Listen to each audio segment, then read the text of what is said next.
नमस्कार, मी Laxmikant Ruikar. News and views मध्ये आपल्या सर्वांचं स्वागत. गेल्या काही दिवसांपासून बीड शहरासह जिल्ह्यात आणि राज्यात बीडमधील मिलिया शाळा आणि त्या शाळेशी संबंधित असलेलं एक सेक्स रॅकेट प्रकरण प्रचंड गाजत आहे.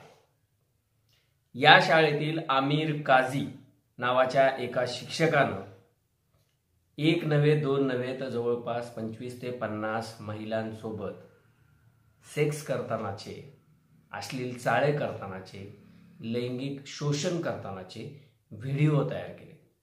मंडळी, या व्हिडिओंची संख्या जवळपास 150 ते 200च्या घरात आहे अशी माहिती सूत्रांनी दिली.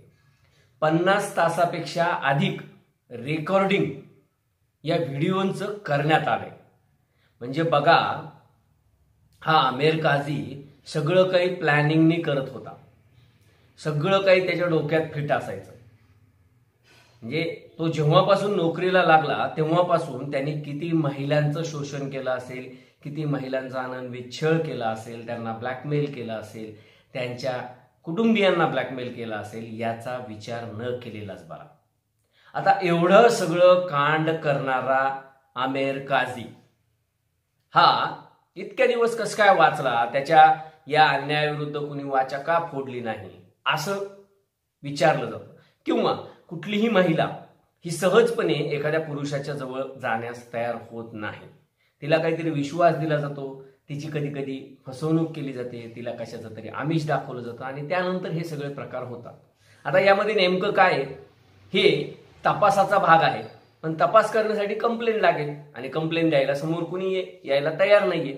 असं असतानाही आम्ही हा मुद्दा जाणीवपूर्वक समाजासमोर मांडण्याचा प्रयत्न करतोय. आमचं काही मिलिया शाळा किंवा त्यांचे जे कोणी ट्रस्टी असतील त्यांच्याशी काही देणं घेणं नाहीये. आम्ही कधी त्यांना बोलण्याचं भानगडीतही पडलो नाही, कारण की तो आमचा पार्ट नाहीये. मुळात प्रश्न हा आहे की आमिर काझी याचे हे धंदे कधीपासून सुरू होते. आमच्या सूत्रांनी दिलेल्या माहितीनुसार त्याचं औरंगाबादच्या मुलीशी लग्न होण्याच्या अगोदर आणि मिलिया शाळेमध्ये तो रुजू होण्याच्या अगोदर श्रीरामपूर येथे एका शिक्षण संस्थेमध्ये तो कंत्राटी पद्धतीनं नोकरीला लागला. तिथंही त्याने नीटनेटकी नोकरी करावी ना, तर तिथल्या एका विद्यार्थिनीसोबत त्याने प्रेमसंबंध निर्माण केले आणि प्रेमसंबंध निर्माण इतक्या लेवलपर्यंत गेले की तो तिच्यासोबत शय्यासोबत सुद्धा करू लागला. म्हणजे हा जो माणूस आहे हा निव्वळ क्रिमिनल माइंड म्हणावं लागेल किंवा लिंगपिसाट म्हणावं लागेल. त्याच्या डोक्यात सातत्यानं त्याच गोष्टी भरलेल्या असायच्या आणि त्या दृष्टीनं तो प्लॅनिंग करायचा. हे आता हळूहळू उघड होते. श्रीरामपूर येथील संस्थेतून त्याला नंतर मिलियामध्ये नोकरीची ऑफर आली. त्याने नोकरी तिथं स्वीकारली. पण श्रीरामपूर येथला जो पहिला प्यार आहे तो पहिला प्यार थोडाच विसरता येणार आहे. आणि त्या विद्यार्थिनीने किंवा ती विद्यार्थिनी नंतर पुण्याला शिफ्ट झाली. पुण्याला शिफ्ट झाल्यानंतर याचं आणि तिचं कायम येणं जाणं, त्यामध्ये याने लग्न केलं औरंगाबादच्या मुलीशी. औरंगाबादच्या मुलीशी लग्न केल्यानंतर पुण्याच्या पहिल्या प्रेमाला थोडंच बाजूला करता येणार आहे म्हणून तेही कंटिन्यू ठेवलं. आणि हे प्रेम प्रकरण किंवा पुण्यामध्ये आपल्या नवऱ्याचं एक दुसरं लफडं चालू आहे, कुटाणा चालू आहे, हे जेव्हा पत्नीला, अधिकृत पत्नीला कळलं तेव्हा तिने थैथयाट केला. प्रचंड दोघांमध्ये बाचाबाची झाली. मग तिला समजून सांगण्यात आलं. त्यानंतर तिनेही ते ऍक्सेप्ट करण्यासारखं नाटक केलं. पण अधिकृत पत्नी जी होती औरंगाबादची जी आहे, तिच्या हे लक्षात आलं की आपला नवरा काहीतरी वेगळे कुटाणे करतोय, वेगळे धंदे करतोय. आणि त्याने शाळेचा वापर केलाय. संस्थेच्या काही मंडळींचा त्याला सपोर्ट आहे. शाळेमधील काही शिक्षक असतील, काही शिक्षिका असतील किंवा इतरही कुणी स्टाफ असेल, हे त्याला कुठंतरी प्रोटेक्ट करतायत, साथ देत आहेत असं त्याच्या पत्नीच्या लक्षात आलं. आणि त्यामुळं त्याच्या पत्नीनं त्याच्यावर वॉच ठेवला आणि धक्कादायक बाबी समोर आल्या. जवळपास म्हणजे या व्यक्तीनं शाळेच्या वर्गखोल्याचा वापर हा सेक्ससाठी केलेला आहे किंवा लैंगिक छळासाठी केलेला आहे, लैंगिक शोषणासाठी केलेला आहे. त्याच सोबत तो पत्नी जिथं राहत होती त्या ठिकाणी देखील असले चाळे करायचा. त्याने आणखी एक रूम भाड्याने घेतली होती, तिथं देखील तो हे करायचा. तो पुण्यात गेल्यानंतर देखील हेच धंदे करायचा. म्हणजे याच्या डोक्यात कायम एकच गोष्ट असायची. आणि असं सांगितलं जात आहे त्याच्या पत्नीकडून किंवा त्याच्या सासऱ्यांकडून जी प्राप्त माहिती आहे किंवा सूत्रांनी जी माहिती दिलेली आहे त्यानुसार त्याच्याकडं बरेचसे तावीज, गंडेदोरे हे देखील होते. आणि अगदी म्हणजे सहजपणे महिला त्याच्यासोबत जायला तयार कशा झाल्या या प्रश्नाचं उत्तर अद्यापही आम्हाला मिळालेलं नसलं तरी देखील ज्यांनी कुणी ते व्हिडिओ पाहिलेले आहेत, ज्यांच्यापर्यंत ते व्हिडिओ पोहोचलेले आहेत, त्यामध्ये आमची जी माहिती आहे त्यानुसार पोलिसांपर्यंत देखील ते व्हिडिओ पोहोचलेत. मात्र पोलीस कुठलीही कारवाई करत नाहीत. असो, त्यावर आपण नंतर बोलू. पण त्या व्हिडिओमध्ये काही महिलांचा चेहरा दिसत नाहीये, काही महिला निश्चित पडलेल्या आहेत असं दिसतंय. पण काही महिला मात्र स्वतःहून त्याच्यासोबत अश्लील चाळे करताना, लैंगिक चाळे करताना दिसतात. असं ज्यांनी ते व्हिडिओ पाहिले, बाजारातले जे कुणी आहेत ज्यांनी ते व्हिडिओ पाहिले किंवा ज्यांच्याकडे ते व्हिडिओ आहेत त्यांनी सांगितलंय.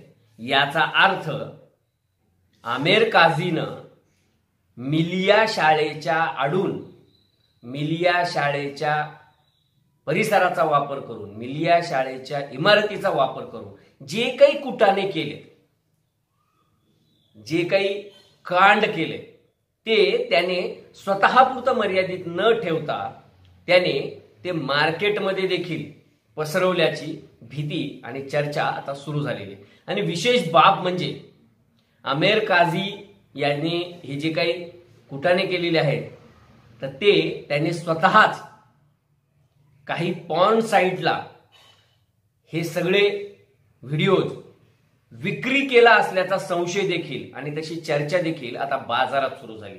नेमकं काय आहे, त्यांनी या गोष्टी पॉर्न साईटला विकल्यात की नाही विकल्यात याचा आम्हाला तरी अद्यापपर्यंत असा कन्फर्म सोर्स मिळालेला नाही. पण बाजारामध्ये जी चर्चा आहे, कारण की या व्हिडिओचं, या सेक्स रॅकेटचं प्रकरण जेव्हा न्यूज अँड व्ह्यूजनं बाहेर आणलं, त्याला वाचा फुटली. त्यानंतर मुस्लिम समाजात असेल किंवा इतर समाजात, इतर धर्मियांमध्ये देखील या आमेर काझी आणि त्याच्या सगळ्या काळ्या धंद्याबद्दल, त्याच्या या सगळ्या चाळ्यांबद्दल प्रचंड चीड निर्माण झाली. संस्थेनं त्याच्यावर जुजबी कारवाई केल्याचं बोललं जात आहे. संस्थेनं अद्यापपर्यंत तसं अधिकृतपणे कुठल्याही प्रेसला ते सांगितलेलं नाही. जरी सांगितलेलं नसलं तरी देखील केवळ त्याच्यावर कारवाईचं नाटक करून संस्था स्वतःचा जीव वाचवण्याचा किंवा स्वतःचा हात, अडकलेला हात काढून घेण्याचा प्रयत्न करते. उलट आजच्या परिस्थितीत संस्था ही तेवढीच दोषी आहे जेवढा आमेर काझी आहे. कारण केवळ आमेर काझी याचेच व्हिडिओ आणि याचेच सगळे हे कुटाणे आहेत असं नाही, तर या शाळेतील आणखी देखील काही शिक्षक हे या अशाच प्रकरणामध्ये सामील आहेत. या शाळेतील काही विद्यार्थिनींचा किंवा काही महिलांचा अशाच पद्धतीनं अनन्वित छळ करण्यात आलाय. काही जणांचे गर्भपात देखील करण्यात आलेले आहेत अशी देखील माहिती आहे. या सगळ्यांची डिटेल इन्फॉर्मेशन आम्ही गोळा करतोय. पण आमेर काझी याचं मिलियामध्ये जे काही कुटाणे सुरू होते, मिलियामध्ये जे काही लैंगिक चाळे सुरू होते, त्याची सुरुवात ही श्रीरामपूर येथून झालेली आहे ही गोष्ट. आणि त्याचा श्रीरामपूर, त्यानंतर पुणे, पुण्यापासून परत बीड, बीडपासून परत औरंगाबाद, औरंगाबादवरून परत पुणे, असा जो काही प्रवास आहे तो धक्कादायक आहे.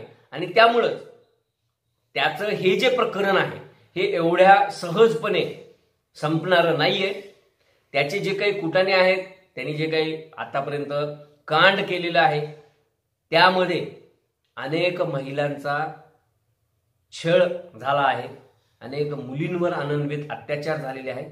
फक्त विश्वास कुणावर ठेवायचा या गोष्टीमुळं कुणीही बोलण्यास तयार नाहीये. पण जर का पोलीस किंवा जिल्हाधिकारी यांनी स्वतःहून यामध्ये लक्ष घातलं, राज्य महिला आयोगानं यामध्ये जर का लक्ष घातलं, तर निश्चितपणे अनेक महिला आपल्यावर झालेला अत्याचार सांगण्यासाठी समोर येतील असा विश्वास आहे. आणि त्यासाठी आता प्रशासनानं कडक भूमिका घेणं गरजेचं आहे. आणि आमेर काझी त्याचे जेवढे म्हणून कोणी सहकारी असतील ते सहकारी शिक्षक, शिक्षिका, त्याचसोबत संस्था चालक यांना चौकशीला बोलवून घेऊन त्यांना चांगलेच फटके देऊन त्यांच्याकडून सत्य समोर आणणं गरजेचं आहे. तरच मीडियाचा हा जो बाजार मांडण्यात आलेला आहे ना तो बंद होईल. धन्यवाद.